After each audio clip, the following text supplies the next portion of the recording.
တကြောင်လုံးမှာအစင်းရဲဆုံးမိဘမဲ့ကလေးဖြစ်ပြီးလူပုံအလဲမှာစစ်အသက်ပညာဖြစ်ဆိုခွင့်တောင်အလောင်ပြောင်ခံနေရပေမဲ့သွေးမျိုးဆက်စစ်ဆေးတဲ့အချိန်မှာတော့နေမင်းကြီးလိုတောက်ပတဲ့အလင်းရောင်တွေထွက်ပေါ်လာခဲ့တဲ့အတန်းကောင်းဆောင်ရဲ့ပိုးဆုံးကျူးလောက်ပဲရှိတဲ့အလင်းရောင်လေးချက်ချင်းဖုံးလွှမ်းသွားတဲ့အချိန်မှာသူ့မျက်နှာကမစင်စားမိတယ်လို့မျိုးအရန်ကိုကြည်ရဆိုးနေတော့တာပဲဇွန်လရဲ့ရာသီဥတုကလူကိုစိတ်တူစေလောက်အောင်ပူလွန်းလာတဲ့မင်းကသတင်းပေါက်အပြင်ဘက်ကိုငေ့ကြည့်နေတော့အတန်းတွေကစူညံတန်တွေကနားထဲမှာရင်ကောင်းတွေဝိုင်းအောင်နေတယ်လို့မျိုးပဲအတန်းကောင်းဆောင်ကစစ်အသက်ပညာကိုပဲဖြေမှာမလားအပိုးတွေပြောမနေနဲ့လီတက်ခင်လေးကငငယ်ကလေးကစေးဝါးတွေနဲ့ပေါ်နေတာစစ်အသက်ပညာမဖြေရင်စာပေကိုဖြေရမှာလားဟုတ်သားပဲပါရမီရှင်တွေကငါတို့နဲ့မတူဘူးလေအဲ့ဒီလူတွေကလီခိုင်ယွန်ကိုဝိုင်းအောင်ပြီးတော့ကောင်းကင်အထီရောက်အောင်မြှောက်ပင့်နေကြတယ်မင်းတို့ရဲ့အတန်းကောင်းဆောင်ကတော့ပါဇက်ကသာအဲ့ဒီလိုမပြောပါနဲ့လို့ပြောနေပေမဲ့မျက်နှာပေါ်ကမာနတွေကိုတော့ဖုံးကွယ်ထားလို့မရဘူးဒါပေမဲ့သူကအဲ့ဒီလိုမြှောက်ပင့်တာတွေကိုတိတ်တဘောမကြဘူးသူကခေါင်းလှည့်လာပြီးမင်းကိုတန်မိုးလိုစူးစိုက်ကြည့်ကဖုံးကွယ်မထားတဲ့အထက်စီးဆန်တဲ့အတန်းနဲ့မေးလိုက်တဲ့ဟေးဖုန်းရီရှူမင်းစဉ်းစားပြီးပြီလားမင်းကအကြည့်ကိုဖြည်းဖြည်းချင်းပြန်ရုပ်လိုက်ပြီးပါဇက်ကိုအနှဲငယ်တွန့်ကအေးဆက်ဆက်အပြုံးတစ်ခုပြုံးလိုက်တယ်ဒါကတိုက်ပွဲဝင်ဝိညာဉ်တွေရှိမရှိပေါ်မှာမူတီတာပဲရှိတယ်လို့ဘာလို့နဲ့ဖုန်းရီရှူဒီနေ့ကမင်းရဲ့မွေးနေပဲဒါပေမဲ့မင်းစီမှာမင်းနဲ့ရွယ်တူတွေမှာရှိတဲ့တက်ကြွမှုမျိုးလုံးဝမရှိပဲဘဝကတင်ပေးလိုက်တဲ့တည်ငြိမ်မှုတွေပဲရှိတယ်လီခိုင်ယွန်ကမင်းကိုမေးနေတာမဟုတ်ပဲသူ့ဘေးကမင်းကလေးဖြစ်တဲ့ရှန်ယူယူကိုမင်းတို့ကြားကကွာခြားချက်ကိုသိစေချင်လို့ရန်စနေတာဆိုတာမင်းကောင်းကောင်းသိတယ်ထင်တဲ့အတိုင်းပဲသူ့ဘေးကနောက်လိုက်တွေကချက်ချင်းပဲဝိုင်းအော်ကြတော့တယ်အတန်းကောင်းဆောင်ကမိဘမရှိတဲ့ကလေးတစ်ယောက်ကိုဘာတွေစကားအများကြီးပြောနေတာလဲသူကထမင်းတောင်ဝါအောင်စားနိုင်ရဲ့လားသူ့ရဲ့ပိန်ချောင်နေတဲ့ပုံစံနဲ့တင်ကာယစာမှုပွဲတောင်အောင်ပါမလားမသိဘူးစစ်တက်ပညာကိုတောင်လာဖြေချင်းသေးတယ်စာပေဘာသာရဲ့မှာပထမရလဲဘာထူးမှလဲဒီကဘာကြီးကနောက်ဆုံးတော့တိုက်ပွဲဝင်ဝိညာဉ်ဆရာတွေရဲ့လက်ထဲမှာပဲရှိတာမင်းနဲ့သူကကဘာချားနေတဲ့လူတွေပဲလီခိုင်ယွန်ရဲ့မျက်နှာပေါ်ကအပြုံးတွေက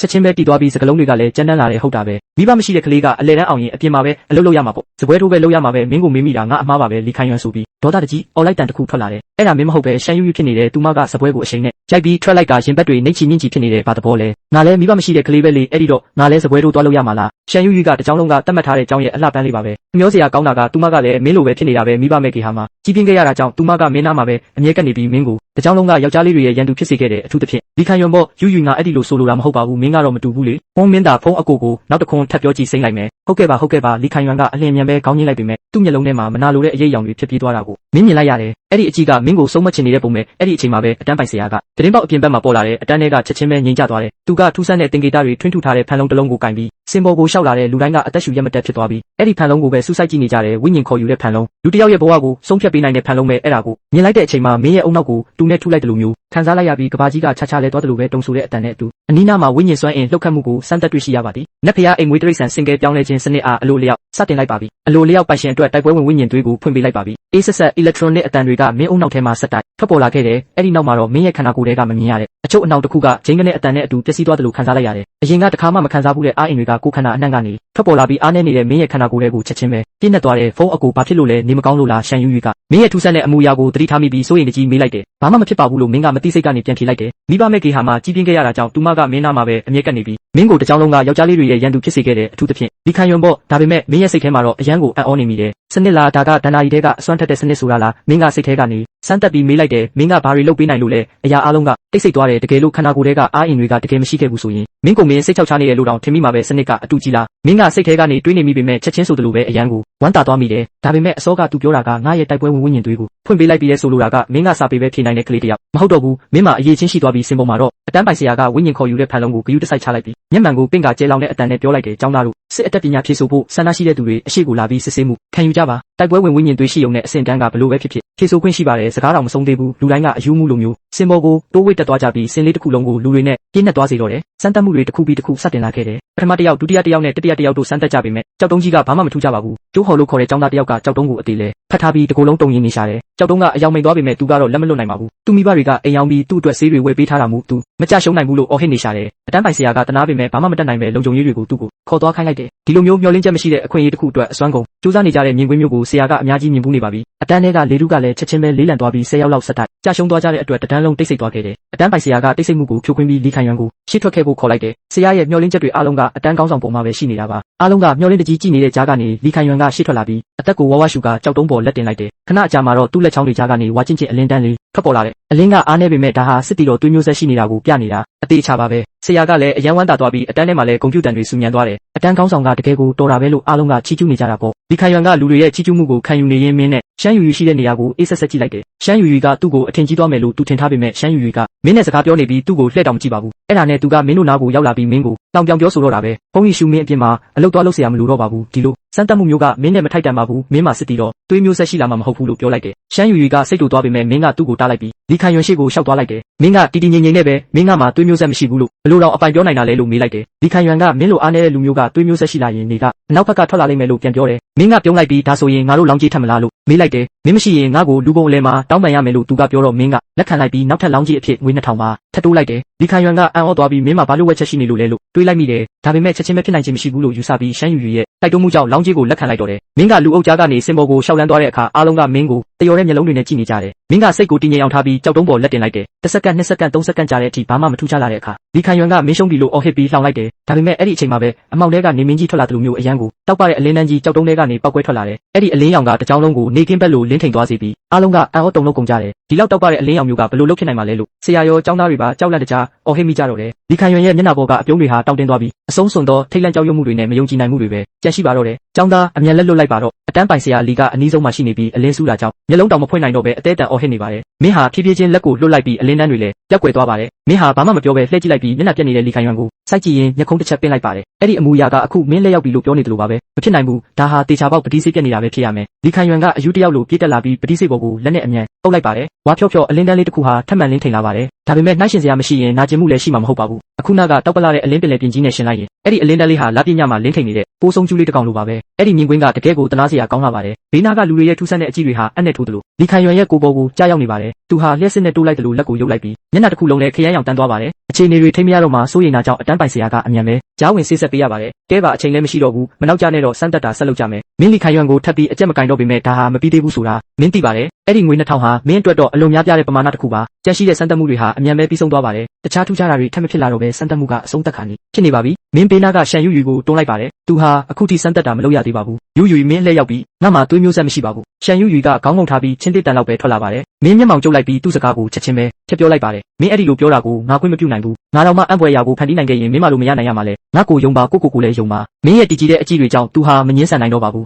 ူးမင်းကိုမလွန်ဆန်နိုင်တာကြောင့်သူဟာပတိစိတ်ရှိကိုရှောက်သွားပြီးလက်ကိုဖြည်းဖြည်းချင်းတင်လိုက်ပါတယ်ခဏတာငြိမ်သက်သွားပြီးနောက်ရှန်ယူယူလက်လျှော့ဖို့ပြင်လိုက်တဲ့အချိန်မှာပဲအဲ့ဒီပတိစိတ်စီကနေဝုန်းကနေဆိုတဲ့အတန်ကြီးနဲ့အတူဆူးရှာတဲ့အနီရောင်လင်းနှန်းတွေထွက်ပေါ်လာပါတယ်အဲ့ဒီအလင်းနှန်းတွေဟာတကယ်ကိုတောက်လောင်နေတဲ့မီးတောက်ကြီးတစ်ခုလိုပါပဲပူပြင်းတဲ့အပူရှိန်တွေဟာရိုက်ခတ်လာပါတယ်နောက်တစ်စက္ကန့်မှာပဲစင်းမြင့်ထက်ဟာမီးဆွဲလောင်သွားပါတော့တယ်ဖျားရည်မီးလောင်နေပြီးအတန်းပိုင်ဆရာဟာချက်ချင်းပဲပြရခတ်သွားပါတယ်ဒီလိုအခြေအနေမျိုးကိုပထမဆုံးအကြိမ်ကြုံဖူးတာပါသူဟာအမြန်ပဲထောက်မှရှိတဲ့မီးသက်ဆေးဘူးကိုပြေးယူလိုက်ပါတယ်ရှန်ကျောင်းသူအမြန်ဖယ်လိုက်သူဟာမြင့်တက်နေတဲ့ရှန်ယူယူကိုအော်ပြောလိုက်ပါတယ်မီးသက်ဆေးမုံတွေသူ့စီကိုမရောက်ခင်မှာပဲမင်းဟာအမြန်ပြေးသွားပြီးသူ့ကိုရင်ခွင်ထဲဆွဲသွင်းလိုက်ပါတယ်ဘေးနားကကျောင်းသားတွေလည်းအခုမှသတိဝင်လာကြပါတယ်ခဏအကြာမှာတော့မင်းငိမ့်သွားခဲ့ပါပြီဒါပေမဲ့အသစ်ဆက်ဆက်ဆင်းမြင့်ကြီးကတော့မဲမောင်သွားခဲ့ပါပြီအတန်းပိုင်ဆရာကကျမ်းပြင်ပေါ်မှာထိုင်ချလိုက်ပြီးမင်းနဲ့ရှန်ယူယူကိုထူးဆန်းတဲ့အကြည့်တွေနဲ့ကြည့်နေပါတယ်ဒါဟာထူးဆန်းတဲ့တတဝါနှစ်ကောင်ကိုကြည့်နေတယ်လို့ပါပဲကိုရမ်းမှာသွေးမျိုးဆက်3ယောက်တောင်ထွက်လာတယ်ငါတော့အတန်းပိုင်ဆရာလောက်ရကျိုးနေပြီသူဟာသူကိုယ်တိုင်လည်းနာမည်ကြီးတော့မယ်ဆိုတာသိလိုက်ပါတယ်ရွေအားမင်းလုံနိုင်မယ်လို့ငါပြောသားပဲမင်းဟာရင်ခွင်ထဲမှာထိတ်လန့်နေတော့ဖြစ်တဲ့မိန်းကလေးကိုကြည့်ပြီးစိတ်လှုပ်ရှားစွာပြောလိုက်ပါတယ်ရှန်ယူယူကတော့အသာလေးပဲပြန်ထုတ်လိုက်ပြီးသူ့မျက်နှာမှာတော့ဘာမှထူးထူးခြားခြားပြောင်းလဲခြင်းမရှိပါဘူးအဲ့ဒီအစာပြောမပြတတ်တဲ့တည်ငြိမ်မှုမျိုးရှိနေပါတယ်ကဲပါအတန်းပိုင်ဆရာက trap ပြီးကိုပေါ်ကအမှုန့်တွေကိုခါချလိုက်ပါတယ်မနက်ဖြန်မနက်9နာရီမှာမင်းတို့3ယောက်ကျောင်းတကားဝမှာလူစုကြပါကျန်းရွှေမျိုးကိုသွားပြီးစာမွေးပွဲဖြေကြရမယ်အားလုံးပဲငါအတွက်မျက်နှာပန်းလာအောင်လုပ်ပေးကြပါတကယ်ကိုသွေးမျိုးဆက်အကယ်ဒမီကျောင်းသားတွေဖြစ်လာကြပါအထူးသဖြင့်မင်းမဲဖုံးရှုမင်းရဲ့နာမည်ကိုအထူးတလဲမှတ်ထားတယ်မနက်ဖြန်အိယာထားနောက်မကြစေနဲ့စိတ်ချပါမနက်ဖြန်အတွက်နှုတ်ဆက်ပေးထားလိုက်ပါမယ်မင်းကလူလေလေးပဲအတန်းပိုင်ဆရာကရေပြီးမင်းရဲ့နဖူးကိုတောက်လိုက်ကလှည့်ထွက်သွားပါတယ်သူထွက်သွားတာနဲ့တပြိုင်နက်ကျောင်းသားတွေဟာမင်းစီကိုဝိုင်းအောင်လာကြပါတယ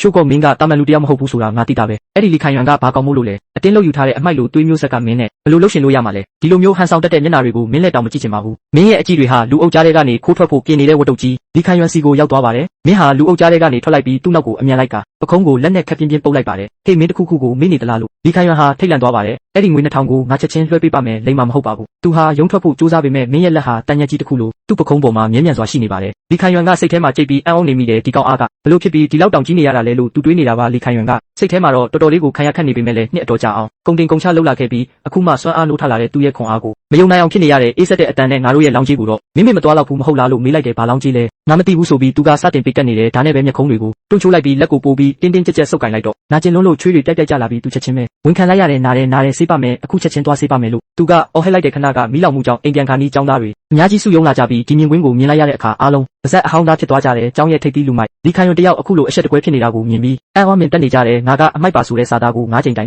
်ရေးထားတဲ့ဆိုင်းဘုတ်ကိုလေဘင်းမှာဆွဲပြီးចောင်းသားတွေအကုန်လုံးအရှိမအင်ဂျီချုပ်ကလူပြက်တယောက်လိုကွင်းထဲမှာပတ်ပြေးနေရတယ်အဲ့ဒီအချိန်မှာတော့ဖုန်းကြီးရှုကရှန်ယိုရွေးကိုဆွဲပြီးမိဘမဲ့ကေဟာကိုပြန်တဲ့လမ်းပေါ်မှာရောက်နေကြပါပြီဖုန်းကြီးရှုကဖုန်းထဲကရရှိလာတဲ့ငွေ2000ကိုကြည့်ပြီးပြုံးပျော်နေတယ်လာပါအကိုကအကောင်းစား စားတောက်ပွဲကြီးကျွေးပါမယ်ဆိုပြီးကားတစ်စီးငှားလိုက်တယ်ခဏကြာတော့လူစီကားတဲ့လမ်းဘေးဆိုင်လေးတစ်ဆိုင်ရှိမှကားရက်လိုက်တယ်ဒါကမင်းပြောတဲ့အကောင်းစားတောက်ပွဲလားလို့ရှန်ယိုယီကမေးတော့ဒါကမကောင်းဘူးလားအသားတွေပင်လယ်စာတွေပြင်မင်းကြိုက်ဆုံးပစုံထုတ်တွေလည်းပါတာပဲမင်းအခုလိုပြောတာငါတကယ်စိတ်မကောင်းဘူးလို့ပြန်ပြောလိုက်တယ်ဘီယာတောက်ဖို့ပြင်လိုက်တဲ့အခါရှန်ယိုယီကလူယူပြီးတားလိုက်တယ်မင်းကဘယ်လောက်ရှိသေးလို့လဲဘီယာမတောက်ရဘူးလို့သူမကဆိုတယ်ကောင်းပါပြီဗျာဆိုပြီးအလျှော့ပေးကဆိုင်ရှင်အန်တီကိုနွားနို့တပုတ်လင်းပေးဖို့ပဲမှလိုက်တော့တယ်ဆိုင်ရှင်အန်တီကလည်းចောင်းသူလေးကိုခေါ်လာပြီးဘီယာအစားနွားနို့တောက်တာလားလို့ရေမောပြီးနွားနို့ပလင်းကိုလာချပေးတယ်ရှန်ယိုယီကနွားနို့ခွက်ကိုမြောက်ပြီးဂုံပြူပါတယ်အကိုဖုန်းဒီနေ့တော့အကိုကတကယ်ကိုနာမည်ကြီးသွားတာပဲလို့ပြောလိုက်တယ်မင်းနဲ့ရှင်ရင်တော့ငါကအများကြီးလိုပါသေးတယ်လို့ဖုန်းကြီးရှုကပြန်ပြောတယ်မင်းကចောင်းကိုတောင်မီးရှို့ပြစ်တော့မလို့ပဲလို့ဆက်နောက်လိုက်တော့သူမကရှက်ပြုံးလေးနဲ့ပြုံးနေတယ်အကိုကဝိညာဉ်သွေးပါဝင်တာကိုသိနေတယ်လို့မျိုးပါလို့အံ့ဩမနေတာလဲလို့ရှန်ယိုယီကမေးလိုက်တယ်သူမကမျက်လုံးလေးကစားလိုက်ပြီးစကားလမ်းကြောင်းလွှဲဖို့မွေးနေ့လက်ဆောင်ကိုထုတ်ပေးလိုက်တယ်အဲ့ဒါကပန်းပုံလေးတွေထိုးထားတဲ့အမွှေးနဲ့တာအိတ်လေးတစ်အိတ်ပါဒါကဘာပန်းလဲကြာပန်းလားလို့မေးတော့မဟုတ်ပါဘူးဒါကဖေးရွေပန်းမှာငါကြိုက်ဆုံးပန်းလေးမလို့ချင်းရင်ပြန်ပေးလို့သူမကပြန်ပြောတယ်ဘသူကမလို့ချင်းဘူးပြောလို့လဲဆိုပြီးဖုန်းကြီးရှုကအမြန်ပဲတိမ့်လိုက်တယ်ပစုံထုတ်တွေကို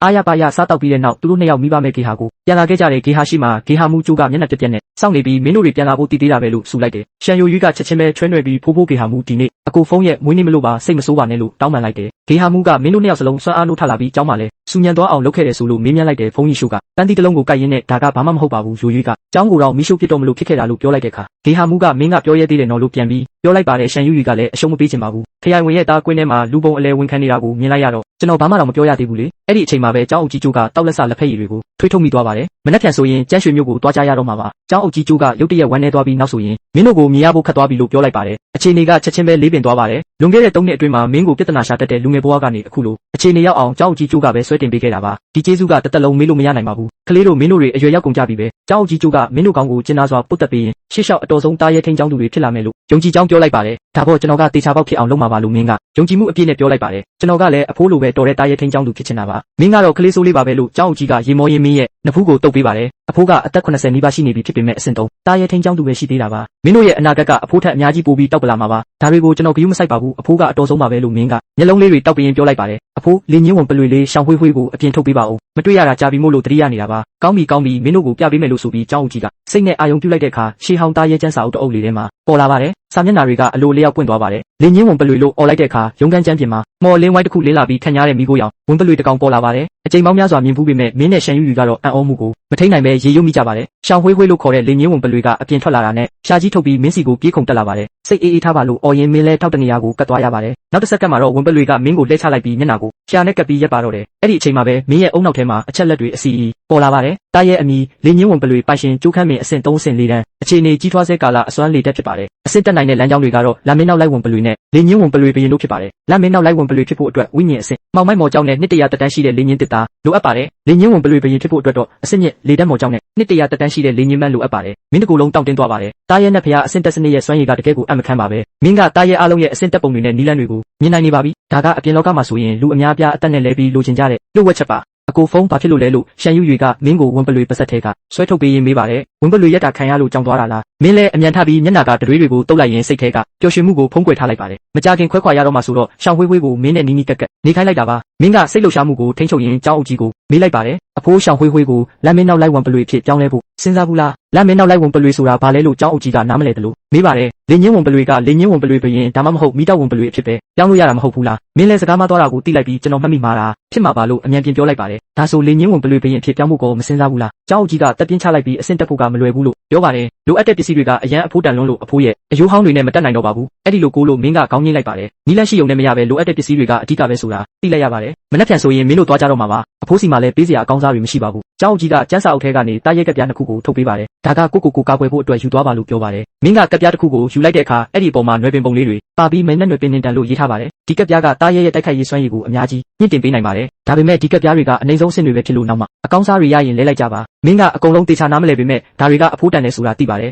ညစ်နဲ့နေပြီးမို့လို့ရှန်ယူယူကိုအဆောင်ရှိအထိလိုက်ပို့ပေးပြီးမင်းရဲ့အခန်းကိုပြန်လာခဲ့ပါတယ်အခန်းဖော်ကတော့အိပ်ပျော်နေပါပြီဂရင်ပေးမှာတော့အစင်တင်ထုတ်ပိုးထားတဲ့ခီးဆောင်အိတ်ကိုတွေ့လိုက်ရပါတယ်ဒါကကျောင်းအုပ်ကြီးကမင်းအတွက်ပြင်ဆင်ပေးထားတာပါမင်းရဲ့စိတ်ထဲမှာနှွေးထွေးသွားပါတယ်ဂရင်ပုံမှာလှဲရင်ဖုန်းရဲ့အလင်းရောင်လေးနဲ့ပဲအချက်လက်တွေကိုကြည့်နေမိပါတယ်ခေါင်းအောက်မှာဖိထားတဲ့ဝါကျင်တပ်ပုံတစ်ပုံကိုမင်းထုတ်လိုက်တယ်အဲ့ဒါကမင်းရဲ့တစ်ခုတည်းသောမိသားစုတပ်ပုံပဲတပ်ပုံထဲမှာမိဘတွေကမင်းကိုပွေ့ချီထားပြီးအရန်ကိုပျော်ပျော်ရွှင်ရွှင်ပြုံးနေကြတယ်ဒါပေမဲ့လွန်ခဲ့တဲ့3နှစ်ကသူတို့ဟာဘာသတင်းမှမရှိပဲလူလောကတွေကနေအစနမကြံပြက်ကွယ်သွားခဲ့ကြတယ်အဖေနဲ့အမေဘယ်မှာများရောက်နေကြတာလဲကျွန်တော်ကိုစောင့်နေကြပါဦးကျွန်တော်လုံလောက်တဲ့ခွန်အားတွေရှိလာတဲ့အခါသူတို့ကိုတေချာပေါက်ရှာတွေ့အောင်လုပ်မယ်မင်းတပ်ပုံကိုတင်းတင်းဆုပ်ကန်ရင်သူတို့ကိုလွမ်းဆွတ်တန်းတပြီးနှစ်ချိုက်စွာအိပ်ပျော်သွားခဲ့တယ်ကလေးလေးထားတော့နောက်တနေ့မိုးမလင်းခင်မှာပဲကျောင်းအုပ်ကြီးကျိုးကမင်းကိုလာနိုးတယ် ဖုန်းကိုကြည့်လိုက်တော့9နာရီပဲရှိသေးတယ်အဖိုးเจ้าအုပ်ကြီးလူစုရမှာက9နာရီမဟုတ်ဘူးလားမင်းရဲ့မျက်နှာကအားအင်ကုန်ခန်းနေတဲ့ပုံစံမျိုးဖြစ်နေတယ်ရွှေအာကအပြင်မှာစောင့်နေတယ်လေဟုတ်ကဲ့အခုပဲထားပါပြီဒီစကားကိုကြားတာနဲ့မင်းချက်ချင်းပဲအားအင်တွေပြည့်သွားပြီလေလိုအဟုန်နဲ့မျက်နှာတစ်ဖို့ပြေးသွားတော့တယ်ခဏအကြာမှာတော့မင်းရဲ့ခီးဆောင်အိတ်ကိုဆွဲပြီးတကားဝကိုရောက်လာခဲ့တယ်ကားလေးတစ်စီးကအဲ့ဒီမှာအတင်းဆောင်နေပြီเจ้าအုပ်ကြီးကျိုးကမင်းတို့ရဲ့အိတ်တွေကိုကားနောက်ခံနဲ့ထည့်ပေးတယ်သူမင်းတို့ကိုကြည့်ပြီးခဏလောက်တိတ်ဆိတ်သွားတယ်ကလေးတို့ရေကျန်းရွှေမျိုးကိုရောက်ရင်အရာအလုံးကမင်းတို့ကိုယ်တိုင်ပေါ်မှာပဲမူတည်တော့မယ်အဖိုးမင်းနဲ့ရှန်ယူယူတို့မနေနိုင်တော့ပဲသူ့ရင်ခွင်နဲ့တိုးဝင်ပြီးကလေးတွေလိုငိုကြတော့တယ်ကားလေးကတဖြည်းဖြည်းထွက်ခွာသွားပြီးမင်းနောက်ကြည့်မှန်ကနေတဆင့်เจ้าအုပ်ကြီးကျိုးရဲ့တယောက်တည်းကြံခဲ့တဲ့ပုံရိပ်ကိုနက်နက်ခင်းအလင်းရောင်အောက်မှာမမြင်ရတော့တဲ့အထိကြည့်နေမိတယ်အဲ့ဒီအချိန်ကြာမှအချို့သောအရာတွေဟာထွက်ခွာသွားတဲ့အချိန်ကြာမှပဲတန်မိုးထားတတ်ကြတာပါလားလို့မင်းသိလိုက်ရတဲ့ဥပမာအဖြစ်မိသားစုတန်ရောစင်ပေါ့မိနစ်20ကျော်လောက်ကြာတော့ကားကရွေးချိုင်ချောင်းတကားဝကိုရောက်လာတယ်မင်းကိုစောစောရောက်ပြီလို့ထင်ခဲ့ပေမဲ့တကားဝမှာလူတွေကပင်လယ်ပြင်လိုပြည့်နေနေပြီလာပိုးတဲ့မိဘတွေကចောင်းသားတွေထက်တောင်ပုံများနေသေးတယ်မင်းနဲ့ရှန်ယူယူကတော့ကိုယ့်အိတ်ကိုဆွဲပြီးလူအုပ်ကြီးထဲမှာတမျိုးလေးဖြစ်နေခဲ့တယ်မကြခင်မှာပဲအတန်းကိုရဲ့အတန်းပိုင်ဆရာကမင်းတို့3ယောက်ကိုရှာတွေ့သွားတယ်သူကရင်ကိုကော့ထားပြီးလမ်းလျှောက်နေတာလေပေါ်မှာပြန်နေတယ်လို့ပဲဘာပဲဖြစ်ဖြစ်အတန်းတန်းထဲကနေစစ်ဝိညာဉ်တွေးပါတဲ့လူ3ယောက်ထွက်လာတာဟာတကြောင်လုံးအတွက်ထူးခြားတဲ့ဂုဏ်ယူစရာပဲလေသူကမင်းတို့ကိုကျန်းရွှေမျိုးကိုတွားမဲ့ဘတ်စကားကြီးပေါ်တင်ပေးတယ်သူကစီးလုံးညီညွတ်မှုနဲ့အပြန်အလှန်ကူညီဖို့အတွက်ကောင်းမွန်တဲ့စကားလုံးတွေပြောချင်ခဲ့ပေမဲ့မင်းနဲ့လီခိုင်ယွန်တို့ကြားကပြဿနာကိုတတိယသွားပြီးပြောမဲ့စကားတွေကိုပြန်မျိုးချလိုက်ရတယ်အကြာကြီးအောင်ထားပြီးမှသူကစကားတခုံးပဲပြောနိုင်တော့တယ်ရမ်းမဖြစ်ကြနဲ့အိုးသူပြောပြီးတာနဲ့ကားပေါ်ကလူတွေအားလုံးကမင်းကိုထူးဆန်းတဲ့မျက်လုံးတွေနဲ့ကြည့်ကြတယ်ဆရာရဲ့နေရာခက်နေတဲ့မျက်နှာကိုမင်းတစ်ချက်ကြည့်လိုက်ပြီးကားတစ်ခါပိတ်သွားတယ်ကားကတဖြည်းဖြည်းထွက်ခွာလာခဲ့ပြီးမိနစ်အနည်းငယ်ကြာတော့မျက်မှန်တက်ထားတဲ့လူတစ်ယောက်ထွက်လိုက်တယ်အားလုံးပဲကျွန်တော်နာမည်ကဟန်ရင်ရှင်းပါချင်းရင်အကယ်ဒမီကဆရာတစ်ယောက်ဖြစ်ပါတယ်အခုကျွန်တော်မင်းတို့ကိုပြောပြမှာကတော့သူ့ရဲ့အတန်ကဖိအားတစ်ခုပေးနေတယ်လို့ပဲကျောင်းကဆရာတွေနဲ့လုံးဝမတူဘူးဒါပေမဲ့ရှီလျားတဲ့တမိုင်းကျောင်းနဲ့တာလုံကောင်းမွန်တဲ့အရင်းမြစ်တွေအကြောင်းသူပြောနေတဲ့စကားတွေကိုမင်း9မိနစ်တောင်မပြည့်ခင်မှာပဲရှန်ယူယူကိုမိပြီးအိပ်ပျော်သွားခဲ့တယ်နိုးကြတော့အားလုံးပဲနိုးကြတော့ချင်းရင်အကယ်ဒမီကဆရာရဲ့အတန်ဟာမိုးကြိုးပစ်တယ်လို့ပဲမင်းတို့ကိုလက်နိုးစေခဲ့တယ်ကားပေါ်ကဆင်းပြီးစားတောက်ဆောင်မှာထမင်းစားကြပါပြီးရင်တော့စစ်ဝိညာဉ်နိုးထချင်းအခမ်းအနားကိုသွားမယ်မင်းကားပေါ်ကဆင်းလိုက်တာနဲ့ရှေ့ကတကားကြီးကိုမြင်ပြီးအံ့ဩသွားတယ်ချင်းရွယ်စစ်ဝိညာဉ်အထက်တန်းကျောင်းဆိုတဲ့စာလုံးကြီး6လုံးဟာတကယ်ကိုခန့်ညားလွန်းလာတယ်မသိတဲ့လူဆိုရင်ဒါဟာထိတ်တန်းတက္ကသိုလ်တစ်ခုလို့တောင်ထင်မိလိမ့်မယ်ဝိုးတာကချင်းရွယ်အကယ်ဒမီပေါ့တကယ်ကိုအံ့ဩစရာပဲမင်းစိတ်လှုပ်ရှားမှုကိုမထိန်နိုင်ပဲပြောလိုက်မိတယ်မင်းရဲ့မမြင်ဘူးမကြုံဘူးတဲ့ပုံစံကိုကြည့်ဦးမင်းသားမှာဆူရှာတဲ့အတန်တစ်ခုထွက်ပေါ်လာတယ်အဲ့ဒါလီခိုင်ရုံပဲမင်းတို့လူမျိုးနဲ့အတူတူရက်နေရတာတကယ်ကိုရှက်ဖို့ကောင်းတယ်မင်းပါဇက်ကိုနည်းနည်းယဉ်ကျေးအောင်ထားစမ်းရှန်ယူယူကချက်ချင်းပဲဒေါသထွက်သွားပြီးမင်းရှိကနေကာကွယ်ပေးလိုက်တယ်ဟင်းလီခိုင်ရုံကနှာခေါင်းရှုံရင်တရွေးတစ်ချက်ထွေးလိုက်တယ်တာမန်လူတွေနဲ့ဘသူကစကားပြောချင်မှလဲမင်းတို့နှစ်ယောက်မှတ်ထားကြပါငါ့ကိုတိတယ်လို့ဘသူကမှမပြောနဲ့ငါမျက်နှာပြက်ရတယ်ပြောပြီးတာနဲ့သူကလူအုပ်ထဲကိုနောက်လည်းမကြည့်ပဲတိုးဝင်သွားတော့တယ်မင်းကိုနောက်တစ်ချက်ထက်ကြည့်လိုက်ရင်တော့သူ့မျက်လုံးတွေညစ်ပတ်သွားမဲ့အတိုင်းပဲမင်းမတက်တာတလို့ခေါင်းခါလိုက်ပြီးစိတ်ထဲကနေရေရွတ်မိတယ်ဆရာကြီးရေဆရာပြောခဲ့တဲ့အချင်းချင်းကူညီကြဖို့ဆိုတဲ့စကားကိုတော့ခဏလောက်ဘေးဖယ်ထားရတော့မယ်ထင်တယ်အဲ့ဒီနောက်မှာတော့မင်းရှန်ယူယူရဲ့လက်ကိုဆွဲပြီးစားတောက်ဆောင်တဲ့ကိုဓာတ်ရိုက်ဝင်သွားခဲ့တယ်စားစရာတွေကတကယ်ကိုမဆိုးလာပါဘူးဒါပေမဲ့လူတိုင်းကတော့စိတ်မပါကြပဲရှိနေကြတယ်အဲ့ဒီနောက်မင်းတို့ဟာထောင်ထဲချီတဲ့လူတွေနဲ့ပြည့်နေနေတဲ့အစမတန်ကြီးမားတဲ့နိုးထချင်းခမ်းမကြီးစီကိုခေါ်ဆောင်သွားခြင်းခံခဲ့ရတယ်လူတိုင်းရဲ့မျက်နှာမှာတော့စိတ်လှုပ်ရှားမှုတွေနဲ့တင်းမာမှုတွေအပြည့်ရှိနေကြတယ်ဘာပဲဖြစ်ဖြစ်နောက်လာမယ့်အခိုက်အတန့်ဟာသူတို့ရဲ့ကံကြမ္မာကိုဆုံးဖြတ်ပေးမှလေတိတ်တိတ်နေကြစင်မြင့်ဘော်ကအနက်ရောင်ဝတ်စုံဝတ်ထားတဲ့တက်လက်ပိုင်းအမျိုးသားတယောက်ရဲ့စကားတန်ကြောင့်တခမ်းမလုံးချက်ချင်းတိတ်ဆိတ်သွားတဲ့ငါနာမည်ကလီချန်အန်ပါရှင်ယွန်းအကယ်ဒမီရဲ့အတန်းကြီးမှုဖြစ်ပါတယ်တိုင်းပညာစာမေးပွဲပထမအဆင့်ကတော့အဆောင်ရှောက်ဝိညာဉ်နိုးထခြင်းဖြစ်ပါတယ်အဆင့်မြင့်အဆောင်ရှောက်ဝိညာဉ်ကိုနိုးထစေနိုင်သူမှန်သမျှဒုတိယအဆင့်စာမေးပွဲဖြေဆိုစရာမလိုပဲအေတန်းကိုတိုက်ရိုက်တက်ရောက်ခွင့်ရရှိမှာပါဒီစကားတန်ထွက်လာတာနဲ့တပြိုင်နက်ခမ်းမထဲမှာတော့ရုပ်တဲတဲဖြစ်သွားကြတယ်အဆင့်မြင့်အဆောင်ရှောက်ဝိညာဉ်ဆိုတာဘာလဲဆိုတာကိုမင်းစဝေဆိုတာဖြစ်သွားတယ်ဘာမှမသိတယ်လို့ဖြစ်နေတဲ့မင်းကအနားမှာရှိတဲ့ရှန်ယူယူကိုတိုးလိုက်မိတယ်အဆင့်မြင့်အလဲလက်နဲ့အဆင့်နှိမ့်ဆိုပြီး3ဆင့်ရှိတယ်လို့ရှန်ယူယူကလည်းတေချာမသိတယ်လို့နဲ့ပြန်ပြောပြတယ်အေတန်းဆိုတာကရောဘာလဲလို့မင်းထပ်မေးလိုက်တယ်ဒါကိုတော့ငါလည်းတိတ်မသိဘူးလို့ပြောနေတော့မှပဲဘေးနာကအရက်ရှိရှိကောင်လေးတယောက်ကကြားဖြတ်ပြောလိုက်တယ်ရှင်ယွန်းအကယ်ဒမီမှာ ABCD ဆိုပြီးအတန်းလေးတန်းခွဲထားတယ်အေတန်းကအထောက်ပံ့အများဆုံးရပြီးဒီတန်းကအနည်းဆုံးရတာပေါ့နားလည်ပြီလားရှန်ယူယူပြောနေတာမဟုတ်မှန်းမင်းခဏကြာမှသတိထားမိလိုက်တယ်မင်းလည်းအဲ့ဒီအရက်ရှိရှိကောင်လေးဘက်ကိုချက်ချင်းလှည့်လိုက်ပြီးပြုံးပြရင်လက်ဆွဲနှုတ်ဆက်လိုက်တယ်ကျေးဇူးပဲအကိုရာကျွန်တော်နာမည်ဖမ်းရီရှိုးပါနေမျိုးလေးတစ်မျိုးကနေလာတာပါတစ်ဖက်လူကလည်းလက်ကိုပြန်ကမ်းပေးရင်ခက်ပြုံးပြုံးနဲ့တုတ်ပြန်လိုက်တယ်ဟန်ရှောင်းပါမြို့တော်ကလာတာမြို့တော်ကလားမင်းအံ့ဩသွားတယ်မြို့တော်ကကျောင်းတွေကပိုမကောင်းဘူးလားမင်းဘာလို့ဒီကိုရောက်လာတာလဲမင်းသူ့ကိုအကဲခက်ကြည့်လိုက်တယ်ဒီလူကရိုးရိုးရှင်းရှင်းဝတ်ဆင်ထားပေမဲ့သူ့ရဲ့အရှိန်အဝါကတော့ဖုံးကွယ်ထားလို့မရဘူးတာမန်မိသားစုကတော့မဟုတ်တာသိကြတယ်ဒါအပြင်မင်းကနေမျိုးလေးကလာတာလို့ပြောလိုက်တဲ့အခါသူ့ရဲ့မျက်လုံးထဲမှာနှိမ့်ချတဲ့အရေးရောင်လုံးဝမတွေ့ရဘူးဒါကြောင့်ပဲမင်းသူ့ပေါ်မှာအထင်ကြီးစိတ်တွေတိုးသွားတယ်ဟန်ရှောင်းကရဲပြီးတော့ပြောစရာတွေအများကြီးရှိတယ်ဗျာအကယ်၍ငါတို့အတန်းနဲ့ကြာရင်တော့ငါပြောပြပါမယ်လို့ပြန်ပြောလိုက်တယ်နောက်တစ်ယောက်ဟန်ရှောင်းစင်မြင့်ပေါ်ကဆရာကလှမ်းခေါ်လိုက်တယ်မင်းအလှည့်ရောက်ပြီးကံကောင်းပါစေလို့ပြောရင်းမင်းကသူ့ပုခုံးကိုပုတ်ပေးလိုက်တယ်ဟန်ရှောင်းကခေါင်းညစ်ပြပြီးအသက်ပြင်းပြင်းရှူလိုက်ကထူးဆန်းတဲ့အလင်းရောင်တွေထွက်နေတဲ့နိုးထချင်းဆက်ဝိုင်းတစ်ခုစီကိုခြောက်သွားလိုက်တယ်မင်းသူ့ကိုမမိတ်မတုံစိုက်ကြည့်နေမိတယ်မင်းရဲ့ရင်ထဲမှာလည်းတစ်ခုခုကလှုပ်ရှားလာတယ်လို့ခံစားလိုက်ရတယ်နိုးထချင်းဆက်ဝိုင်းကအဝါရောင်အလင်းတွေထွက်ပေါ်လာပြီးဟန်ရှောင်းရဲ့မျက်နှာကလည်းချက်ချင်းနာကျင်တယ်လို့ဖြစ်သွားကနဖူးမှာချွေးဆက်တွေထွက်လာတယ်စက္ကန့်အနည်းငယ်ကြာတဲ့အခါအလင်းတွေပျောက်သွားပြီးသူ့ရဲ့ခေါင်းပေါ်မှာတော့ရှေးဟောင်းစာအုပ်တအုပ်ပေါ်လာခဲ့တယ်မင်းရဲ့အဆောင်ရှောက်ဝိညာဉ်ကိုခေါ်ထုတ်လိုက်လို့တာဝန်ကျဆရာကအေးဆက်ဆက်နဲ့ပြောလိုက်တယ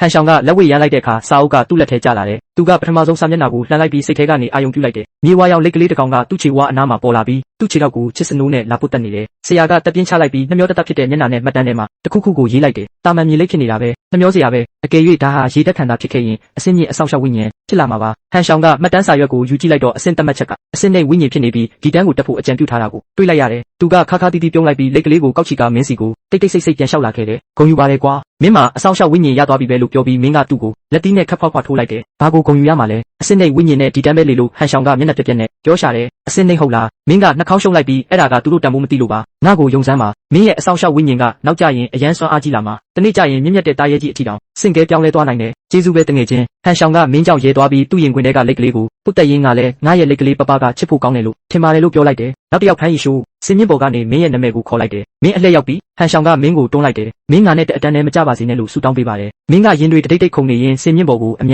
တက်သွားလိုက်တယ်ဒါဟာမင်းရဲ့ကံကြမ္မာကိုဆုံးဖြတ်ပေးမဲ့အခိုက်အတန့်ပဲလေအစင်သစ်ဖြစ်ပြီလားလို့ဆရာကမေးတဲ့အခါအစင်သစ်ဖြစ်ပါပြီလို့မင်းကအသက်ပြင်းပြင်းရှူရင်းဖြေလိုက်တယ်နိုးထချင်းစဝိုင်းအလုံးလုံးလိုက်တဲ့အခိုက်အတန့်မှာပဲတကူလုံးကိုလျှက်စစ်စီတလိုမျိုးခံစားလိုက်ရပြီးမင်းရဲ့ခန္ဓာကိုယ်ထဲကအချုပ်အနှောင်တစ်ခုကိုရိုက်ချိုးလိုက်တယ်လို့ခံစားလိုက်ရတယ်မင်းရဲ့အမြင်အာရုံတွေဝေဝါးသွားပြီးစိမ့်ပြရောင်အရေးတစ်ခုဝဲပြန်နေတာကလွဲလို့ဘာကူမှတဲတဲကွဲကွဲမမြင်ရတော့ဘူးဒါပေမဲ့နိုးထချင်းကိုတာဝန်ယူထားတဲ့ဆရာကတော့အံ့ဩမြင်တက်သွားတယ်သူ့ရဲ့မျက်လုံးထဲမှာတော့မင်းဟာပြင်းထန်တဲ့အရာတစ်ခုရဲ့ဝိုင်းရံခြင်းကိုခံထားရတယ်အလင်းရောင်တွေပျောက်ကွယ်သွားပြီးနောက်မှာတော့ကြောက်စိမ့်ဖြူနဲ့ထုစစ်ထားသလိုဖြူစင်ဝင်းပါနေတဲ့ဝိညာဉ်စာအုပ်တအုပ်ပေါ်လာခဲ့ပါတယ်ရှင်ရှိုးမင်းရဲ့တိုက်ပွဲဝင်ဝိညာဉ်ကိုဆင့်ခေါ်လိုက်တော့လို့ဆရာဖြစ်သူကစိတ်လှုပ်ရှားစွာနဲ့တုံ့နေတဲ့အတန်နဲ့ပြောလိုက်ပါတယ်မင်းဟာအသက်ကိုပြင်းပြင်းရှူပြီးအဲ့ဒီစာအုပ်ကိုဖွင့်ကြည့်လိုက်ပါတယ်မျက်စိထဲကိုပထမဆုံးမြင်လိုက်ရတာကတော့တကိုယ်လုံးဖြူဖွေးနေတဲ့ငွေလေးတစ်ကောင်ဖြစ်နေပါတယ်စိတ်ထဲကနေရည်ရွယ်လိုက်တာနဲ့အဲ့ဒီငွေဖြူလေးဟာမင်းရဲ့လက်မောင်းပေါ်မှာချက်ချင်းပေါ်လာပြီးချစ်ခင်တဲ့ပုံစံနဲ့တွေ့ကပ်နေတာသူ့ရဲ့အေးဆက်တဲ့ရှာလေးနဲ့မင်းရဲ့ဘားကိုလာရောက်လျက်နေပါတယ်အဲ့ဒီအချိန်မှာပဲတကဘာလုံးတိတ်ဆိတ်သွားသလိုခံစားလိုက်ရပါတယ်ငွေဝိညာဉ်လားလို့တာဝန်ခံဆရာကစိတ်ပြက်လက်ပြက်အတန်နဲ့မေးလိုက်ပါတယ်ဆရာကမင်းကိုတနာကယူနာတက်တဲ့မျက်လုံးတွေနဲ့ကြည့်ပြီးကြောက်နေတဲ့အရာကတကယ်ဖြစ်လာတာပဲလို့တူတူလေးရေးရွတ်လိုက်ပါတယ်ဘေးနားကဆရာတွေလည်းရုပ်ရုပ်တဲတဲဖြစ်ကုန်ကြပေမဲ့ဒီတစ်ခါမှာတော့တပြင်းချတန်တွေနဲ့နှမျောတက်ဖြစ်နေတဲ့အတန်တွေပဲထွက်ပေါ်လာပါတယ်ဘာတွေဖြစ်ကုန်တာလဲဒီလောက်အုံအုံကြွက်ကြွက်ဖြစ်သွားပြီးမှဒီလိုမျိုးကြီးနိုးထလာရတာလားငါတို့ချင်းရောအကယ်ဒမီကနေငကားတစ်ကောင်ထွက်လာတော့မယ်လို့ထင်နေတာအခုတော့မွေတစ်ကောင်ပဲဖြစ်နေတာပဲအလကားစိတ်လှုပ်ရှားမိတာပဲဝိညာဉ်မျိုးပေါင်းရာနဲ့ချီရှိတဲ့ထဲကမှဘာလို့မွေဝိညာဉ်မှဖြစ်ရတာလဲဒီလက်စီစွမ်းအားကနှမျောစရာပဲဒီခံစားချက်ကတိန်းတစ်ထောင်ထိပေါက်ပြီးမှအဲ့ဒီထီလက်မှတ်ကမနေ့ကတက်တန်းကုန်သွားတာကိုသိလိုက်ရတယ်လို့ပါပဲဒါပေမဲ့မင်းကတော့တခြားလူတွေရဲ့ပြောဆိုချက်တွေကိုဂရုမစိုက်ပဲမင်းရဲ့စိတ်ထဲမှာပေါ်လာတဲ့အချက်လက်တွေကိုပဲအရင်ဆုံးကြည့်လိုက်ပါတယ်တိုက်ပွဲဝင်ဝိညာဉ်အမည်ငွေဝိညာဉ်အမျိုးအစားလျှက်စီးအဆင့်ငယ်ရွယ်သောဝိညာဉ်စွမ်းရည်တည်ခြင်းတရားရစ်ပတ်ခြင်းနဲ့လျှက်စီးတိုက်ခိုက်ခြင်းစင်ကဲပြောင်းလဲဖို့လိုအပ်ချက်ကတော့ကြောက်စိမ့်အကျေးခုံတွေဖြစ်ပါတယ်ဘာဖြစ်တယ်တိုးတက်ဖို့လမ်းကြောင်းကတစ်ခုတည်းပဲလားမင်းအချိန်ချင်းအတီးပြုကြည့်လိုက်တော့လဲဟုတ်နေတာပဲလမ်းကြောင်းကတစ်ခုတည်းရှိပြီးကြောက်စိမ့်အကျေးခုံတွေဖြစ်ပဲပြောင်းလဲနိုင်တာပါမင်းချက်ချင်းပဲစင်ကဲပြောင်းလဲမှုဇယားကိုကြည့်လိုက်ပါတယ်တခြားလူတွေရဲ့ဇယားကအကိုင်းခတ်တွေအများကြီးနဲ့တစ်ပင်ကြီးတစ်ပင်လို့ဖြစ်နေပေမဲ့မင်းရဲ့ဇယားကတော့တုတ်ချောင်းတစ်ချောင်းလိုပဲဖြစ်နေပါတယ်ဒါပေမဲ့မင်းရဲ့အကြည့်ကအဲ့ဒီလမ်းကြောင်းရဲ့အဆုံးသက်ကိုရောက်သွားတဲ့အခါမှာတော့မင်းရဲ့မျက်လုံးတွေဟာပြူးကျသွားရပါတယ်အဲ့ဒီအဆုံးသက်ကတော့အမြင့်မြတ်ဆုံးဝိညာဉ်တော်ကြီးဖြစ်နေလို့ပါပဲဟာဟာဟာဆိုပြီးမင်းဟာမအောက်နိုင်မဲ့အခြေကြီးရင်မောလိုက်ပါတော့တယ်တိုးတက်ဖို့လမ်းကြောင်းနေတာဘာကြောက်စရာရှိလဲငါကအတန်မဆုံးလမ်းကိုပဲသွားမှလေးလမ်းကြောင်းတစ်ခုတည်းရှိတော့ရွေးနေစရာမလိုတော့တာပေါ့ကလေးရဲ့တိတ်ပြီးတော့စိတ်မကောင်းမဖြစ်ပါနဲ့ဘေးနားကဆရာကမင်းစိတ်ထိခိုက်သွားတယ်လို့ထင်ပြီးအမြန်ပဲလာရောက်နှစ်သိမ့်ပေးပါတယ်ဒီလက်စည်းငွေဝိညာဉ်ကအလားအလာတိတ်မကောင်းပေမဲ့အ ਨੇ ဆုံးတော့မင်းကတိုက်ပွဲဝင်ဝိညာဉ်ဆရာတယောက်ဖြစ်သွားပြီပဲလေစိတ်မပြတ်ပါနဲ့အဲ့ဒီတော့မှမင်းလည်းတတိဝင်လာပြီးရေတာကိုရက်ကဆရာကိုကြည့်ပြီးကျွန်တော်စိတ်မပြတ်ပါဘူးပြောနေတာပါလို့တခွန်းချင်းပြောလိုက်ပါတယ်ဆရာကတော့ကြောင်အန်းဖြစ်သွားပြီးခေါင်းခါရင်းနဲ့မင်းရဲ့မတန်းစာရွက်ကိုကမ်းပေးလိုက်ပါတယ်မင်းစာရွက်ကိုကြည့်လိုက်တဲ့အခါမှာတော့အလားအလာအစင်းနှိပ်တန်းခွဲအဆင့်လေးလိုရေးထားတာကိုတွေ့လိုက်ရပါတယ်ထင်ထားတဲ့အတိုင်းပါပဲမင်းဟာစာရွက်ကိုကင်ပြီးစင်ပေါ်ကဆင်းတော့မဲ့အချိန်မှာရုတ်တရက်ပြန်လှည့်ကြည့်ပြီးနှမျောတက်ဖြစ်နေတဲ့ဆရာကိုပြုံးပြလိုက်ပါတယ်မင်းရဲ့အတန်ကမကျဲပေမဲ့တစ်စင်လုံးကိုကြားရအောင်ကျွန်တော်ကဘလူးကြီးတွေရဲ့ပခုံးပေါ်မှာမရက်နိုင်ဘူးဆိုရင်ကျွန်တော်ကိုယ်တိုင်ပဲအဲ့ဒီဘလူးကြီးဖြစ်လာအောင်လုပ်လိုက်မယ်လို့ပြောလိုက်ပါတယ်အဲ့ဒီလိုပြောပြီးမင်းဟာစင်ပေါ်ကနေနောက်လက်မကြည့်ပဲဆင်းလာခဲ့ပြီးဆရာကတော့ပါဇက်အဟောင်းသားနဲ့ကြံရစ်ခဲ့ပါတယ်ငါဘာတွေတွေးနေတာလဲလို့ဆရာကသူ့ကောင်းသူခါရမ်းပြီးလောင်ပြုံးပြုံးကရာစုနှစ်ပေါင်းများစွာဘသူမှကြောက်စိမ့်ကြီးခွန်ငွေကိုအမြင့်ဆုံးအဆင့်အထိမရောက်အောင်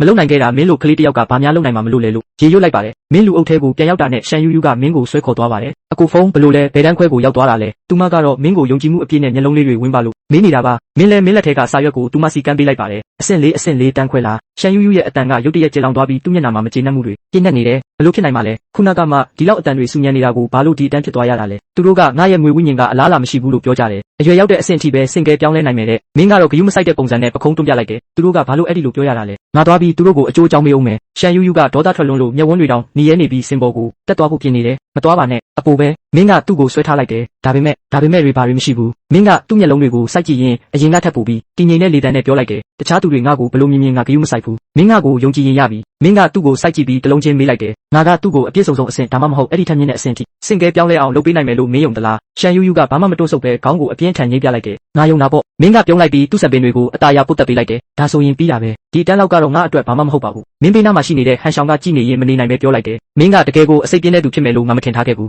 းငါတို့နှစ်ယောက်ကတော့အတန်းတူသွားပြီပေါ့ဟန်ရှောင်းကတက်ပြင်းချရင်ရေးလိုက်တယ်ငါ့ကိုတော့အပြစ်မတင်ပါနဲ့အဲ့ဒီချိန်မှာပဲစင်ပေါ်ကနေအော်တန်တစ်ခုထွက်လာတယ်နောက်တစ်ယောက်ကတော့ရှန်ယူယူပါ နောက်ဆုံးတော့သူ့အလှည့်ရောက်လာခဲ့ပြီးဟန်ရှောင်းကရှန်ယူယူရဲ့နောက်ကျောကိုလှမ်းအောင်ပြောလိုက်တယ်မင်းကတော့ငါတို့လိုမဖြစ်ပါစေနဲ့လို့မျှော်လင့်ပါတယ်မင်းကလက်ညံချေမြန်နဲ့သူ့ပါးစပ်ကိုပိတ်လိုက်ပြီးရှန်ယူယူကိုပြုံးပြလိုက်တယ်မင်းအောင်မြင်ပြီးပြန်လာမှာကိုငါတို့ဒီမှာစောင့်နေမယ်နော်ဟန်ရှောင်းကရုန်းကန်ဖို့စူးစမ်းပေမဲ့မင်းရဲ့လက်အားကိုအံ့ဩသွားတယ်ဒီကောင်ကတော်တော်လေးအတန်တာပဲရှန်ယူယူကမင်းတို့နှစ်ယောက်ကိုကြည့်ပြီးရေးလိုက်ပြီးစင်ပေါ်ကိုရှောက်သွားတယ်သူ့ရဲ့တည်ငြိမ်မှုကမင်းနဲ့ဟန်ရှောင်းတို့ရဲ့စိုးရိမ်စိတ်တွေနဲ့လုံးဝကွဲပြားနေတယ်သူကနိုးထချင်းဆက်ဝိုင်းလယ်မှာရက်လိုက်တဲ့အခါနေရတဲ့မီးတောက်တွေကရုတ်တရက်တောက်လောင်လာတယ်ဒါကအသွင်ပြင်တက်မဟုတ်ပဲတကယ်အပူချိန်တွေပါတဲ့မီးတောက်တွေပါမီးတောက်တွေကသူ့ကောင်းပေါ်မှာစူးစီးလာပြီးပတ်ဝန်းကျင်ရဲ့အပူချိန်ကလည်းမြင့်တက်လာတယ်လို့ပဲဒါကဓာတ်စင်ဝိညာဉ်ပဲတာဝန်ခံဆရာကမျက်လုံးအပြူသားနဲ့ကြည့်နေတယ်ဒီနှစ်မှာငါတို့ရဲ့ချင်းရင်ကျောင်းတော်ကတကယ်ကိုကံကောင်းတာပဲသူပြောလို့မဆုံးခင်မှာပဲအဲ့ဒီမီးတောက်တွေကหนีရဲနေတဲ့မော်စာအုပ်တအုပ်အဖြစ်ပြောင်းလဲသွားတယ်စာအုပ်ရဲ့အနားသက်တွေမှာမီးတောက်လေးတွေကကခုန်နေကြတယ်မြ мян မင်းရဲ့တိုက်ပွဲဝင်ဝိညာဉ်ကိုဆင့်ခေါ်လိုက်ပါဆရာရဲ့အတန်ကတုံရင်နေပြီးရှန်ယူယူထက်တောင်ပိုပြီးစိတ်လှုပ်ရှားနေပုံရတယ်ရှန်ယူယူကခေါင်းငိမ့်လိုက်ပြီးစိတ်ကူးလိုက်တာနဲ့အဲ့ဒီစာအုပ်ကသူ့လက်ထဲကိုပြန်ဝဲရောက်ရှိလာတယ်သူကစာအုပ်ကိုဖွင့်လိုက်တယ်နောက်တစ်စက္ကန့်မှာပဲသူ့ခြေပွားအောက်မှာหนีရဲတ